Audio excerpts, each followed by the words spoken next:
अस्सलाम वालेकुम everyone, welcome back to my channel. So guys, आज की वीडियो में हम करेंगे इको 403 माइक्रो इकोनॉमिक्स में कि बिहाइंड द चैनल की प्रिपरेशन। ऑलरेडी हम चैप्टर नंबर 25 से 45 तक कवर कर चुके हैं। 26 से 45 तक कवर कर चुके हैं। आज की इस वीडियो में हम 25 से 90 तक देखेंगे। तो चलें हम शुरू करते हैं अपना नेक्स्ट जो आज की वीडियो है वो है हमारा चैप्टर 25 से। याद रखिएगा हम कर रहे हैं जी चैप्टर 45 से 19 तक, यानी कि हम उल्टा कर रहे हैं। लेक्चर 45, 44, 43 से इस तरह कवर करते हुए आ रहे हैं। 25, 26 कवर कर चुके हैं, 25 आई देखेंगे।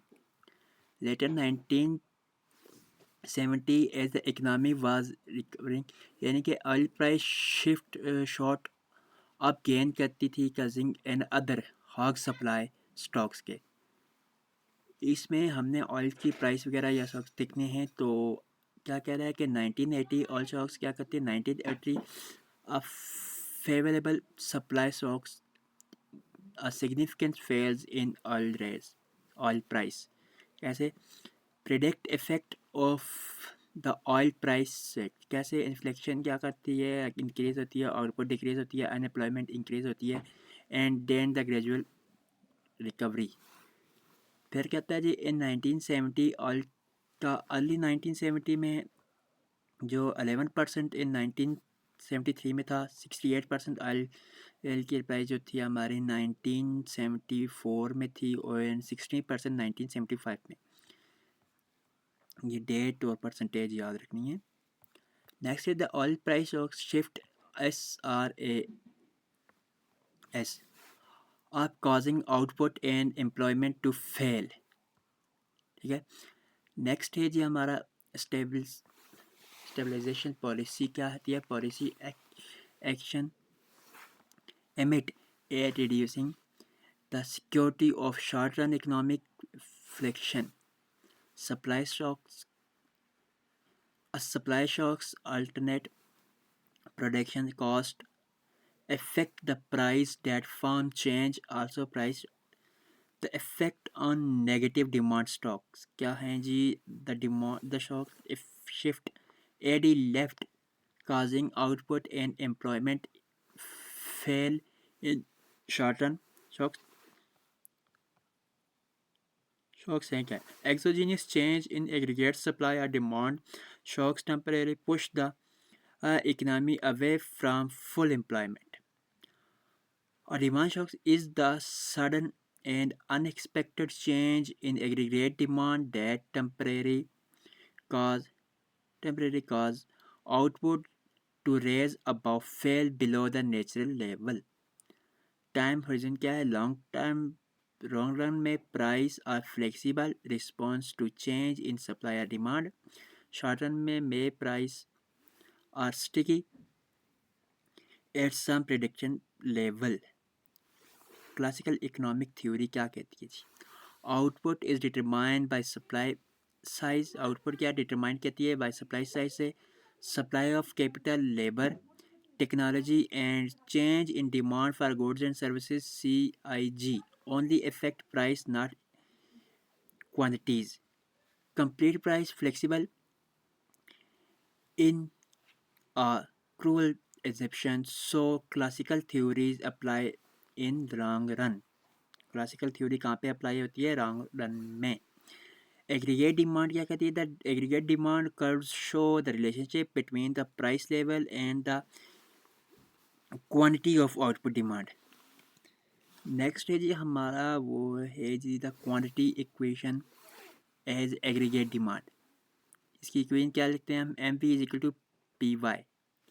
शिफ्टिंग द एडी कर्व कैसे। An increase in the money supply shift AD curve to the right. Okay. Long run effect on the increase in money. An increase in M shift AD curve to right. Full employment mean that unemployment equal to natural rate. Full employment output does not depend on the price level, so the long run aggregate supply LRAS curve is vertical short run aggregate supply SRAS। हम ऊपर SRAS को कई बार पढ़ चुके हैं, तो इसको complete बोलते हैं शॉर्ट रन एग्रीगेट सप्लाई। ठीक है। कर्व इज हॉरिजेंटल, ये क्या हॉरिजेंटल होता है, और LRAS यानी कि लॉन्ग रन एग्रीगेट सप्लाई क्या होता है, वर्टिकल होता है।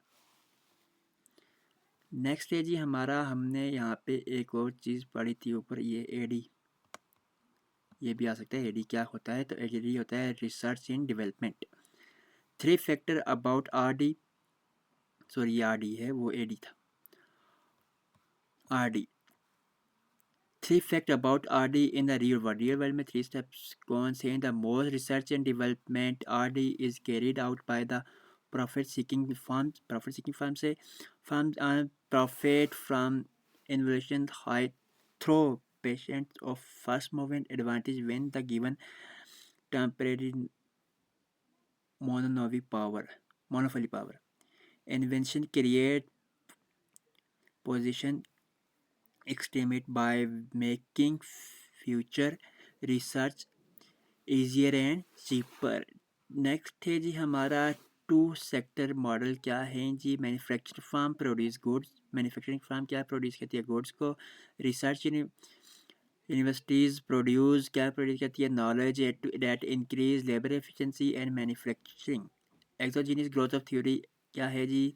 Exogenous growth happen because of education skills research and invention inside the economy के अंदर जो होती हैं, but because of outside are unexpected technological change. Sorry, not because of. In real world, many poor countries does not grow faster than rich। यानी क्या क्या कह रहा है कि बहुत से मुल्क में जो क्या कहते हैं, डज नॉट ग्रो नहीं करती फास्टर देन रिच, यानी कि गरीब मुल्क के जो अमीर के ज़रिए की मुनासबत जल्दी ग्रो नहीं करते। Does this mean Solow model fail? इसका मतलब ये है कि सोलो मॉडल जो हमारा है वो गलत है। आंसर है जी no, because other things are not equal in sample of countries with similar saving and population growth। Income gap shrink about 2% per year। यानी कि क्या कह रहा है कि सेविंग और पॉपुलेशन ग्रोथ पे भी डिपेंड करता है। नेक्स्ट है जी policy to increase the saving rate, reduce the government budget deficit. Government budget को हम रिड्यूस करके इनकम को हम क्या कहते हैं, private saving, reduce capital gains tax, corporate and income tax क्या है? अलाउइंग द इकोनॉमिक इन्वेस्टमेंट कैसे? In Solow model there one type of capital, एक ही टाइप का कैपिटल है। In the real world there are many types which can be divided into 3 category. 3 category में divide की जाती हैं, private capital stocks, public infrastructure and human capital. Chapter 22 में हमारा technical progress in Solow model के अंदर technological progress क्या है? Technological progress in rebel exogenous. It increase क्या करती है? The labour efficiency at exogenous rate जी। गोल्डन रूल क्या है जी? चैप्टर 21 में है the level of capital is the amount of capital per worker that maximised consumption per person in the long run। Economic well-being depend on consumption, so the best steady state has the highest possible value of consumption per person, which is equal to C is equal to 1 minus S into and F into K। अब solo growth model है क्या? Robert Solan once, ये जो उन्होंने ये present किया था उनका नाम है। एक क्वेश्चन हमारा ये आ सकता है कि ये किसने प्रेजेंट किया। नंबर सेकंड पे हमारे पास है ये कि इनको क्या मिला था? As a Nobel prize for contributing the study of economic growth. इन्होंने एक नोबेल प्राइज़ मिला है किसके लिए वजह से? कंट्रीब्यूट करने के लिए स्टडी ऑफ इकोनॉमिक ग्रोथ के अंदर। ये हमारे किस्म के 2 क्वेश्चन 4 क्वेश्चन भी आ सकते हैं या MCQs भी। नंबर थर्ड पे इसकी definition, the solo growth model explain the economic growth by solving how capital labour and technology affect the country output with technology being the key factor for long term growth. तो ये था हमारा eco 4.3 complete हो चुका है। मिलते हैं next video में। खुदा हाफिज़।